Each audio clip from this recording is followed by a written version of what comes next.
Hello, কেমন আছো সবাই? আশা করি খুব ভালো আছো। আর আমি তো ভালোই আছি। তো আজকেও যথারীতি রান্না করতে শুরু করে দিয়েছি।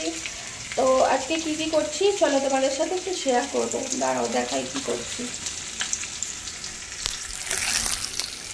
তো এই দেখো, এখন হচ্ছে মাছ ভাজা, আর এদিকে আছে ছোট ছোট চিংড়ি, এটা দিয়ে। আর এই যে মাছের মাথা দিয়ে হবে পুঁই শাক চচ্চড়ি। আর এদিকে ভাত বসিয়ে দিয়েছি, এখন লোডশেডিং চলছে, তো তার জন্য ইন্ডাকশানে আজকে বসানো হয়নি। চলো, মাছটা প্রায় ভাজা হয়ে গেছে, তুলে নিই। এরপর আর কি কি করব তোমরা দেখতে থাকো। এদিকে পুঁই শাক হবে বলে সব আমি সবজি কেটে রেখেছি। আর এখানে অনেক কিছু সবজি আছে, কুমড়ো আছে, ঝিঙে, বেগুন, আর মূলোও আছে, আলু তো আছেই। তো পরিমাণটা একটু বেশি বলে আজকে একদম মানে অনেকটা জলে ভিজিয়ে রেখেছি যাতে ভালো করে ধোয়া যায়। আর এদিকে হয়ে গেছে মাছের ঝাল কমপ্লিট, তো এটাকে এখন নামিয়ে নিই। এখানে সবজি প্রায় কষা কমপ্লিট হয়েই গেছে। আর এই যে এখানে মশলা আমি দেখো ড্রাই রোস্ট করে নিয়েছি। ওপরে এটা ধনে গুঁড়ো, এটা দোকান থেকে কেনা, কিন্তু জিরে, মৌরি, সর্ষে আর 5 ফোড়ন, আর তার সাথে দিয়েছি রাঁধুনি। তো এগুলো আমি ড্রাই রোস্ট করে নিয়েছি, মানে শুকনো কড়াইতে ভেজে নিয়ে আর ড্রাই রোস্ট করে নিয়েছি। তো এটাই দিয়ে দেবো। আর এই যে দেখো, শাকটা একটু লবণ দিয়ে আমি ভাপিয়ে নিয়েছিলাম হালকা করে, জাস্ট একটু নেড়ে চেড়ে নিয়েছিলাম। তো এটাই এখন শাকটা আমি একসাথেই দিয়ে দিই, একটু সবজির সাথে কষে নিই সব কিছু মশলা দেওয়ার পর। আর অল্প একটু লঙ্কা গুঁড়োও দিয়েছি। তো সব কিছু দিয়ে ভালোভাবে কষে নিই।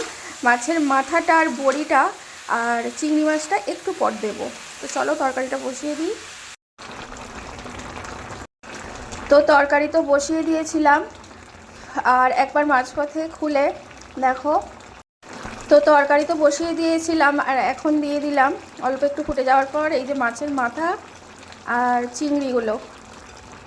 তো সব কিছু দিয়ে আর বড়িটাও দিয়ে দিয়েছি। তো সব কিছু দিয়ে আরেকবার চাপা দিয়ে দিই, আরেকবার ফুটে যাক।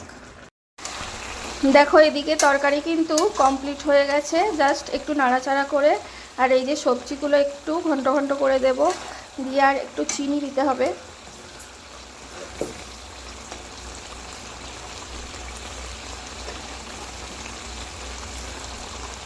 তো চিনিও দিয়ে দিলাম। চলো একটু ভালো করে মিক্সড করে দিই। তো এই যে এখন কিন্তু একদম রেডি, আর সব কিছু একদম ঠিকঠাক আছে। তো এটা এখন নামিয়ে নিই। আর এদিকে বসিয়েছি ফুলকপি দিয়ে আলু দিয়ে একটু তরকারি। তো এটা কিন্তু এই বেলার জন্য না, এটা ওই বেলার জন্য আজকে, মানে আজকে এই বেলাই বানিয়ে রাখলাম। আর এবার সব শেষে বসিয়েছি একটু ফুলকপি আলুর তরকারি। তবে এটা কিন্তু এবেলার জন্য নয়, ওই বেলার জন্য। তো ওই বেলা একটু বেরোনোর আছে, তো বাড়ি আসতে দেরি হয়ে যাবে, তার জন্য আগে থেকেই তরকারিটা বানিয়ে রাখলাম। তো এটা প্রায় হয়েই এসেছে, আর এই বেলার জন্য ওই অল্প কিছুই বানিয়েছি আজকে। তো চলো এটা হয়ে যাক। তো ফুলকপির তরকারিটা হয়ে গেছে কমপ্লিট, আর এটাই তো শেষ রান্না বললামই। তো এখন এটা নামিয়ে নিই। আর তোমরা বলো সম্পূর্ণ ভিডিওটা তোমাদের কেমন লাগলো। ভালো লাগলে অবশ্যই একটা লাইক কমেন্ট করে পাশে থাকবে। চলো দেখা হচ্ছে নেক্সট ভিডিওতে, ততক্ষণের জন্য টাটা। সবাই ভালো থেকো, সুস্থ থেকো, সাবধানে থেকো, সুরক্ষিত থেকো। Thank you for watching.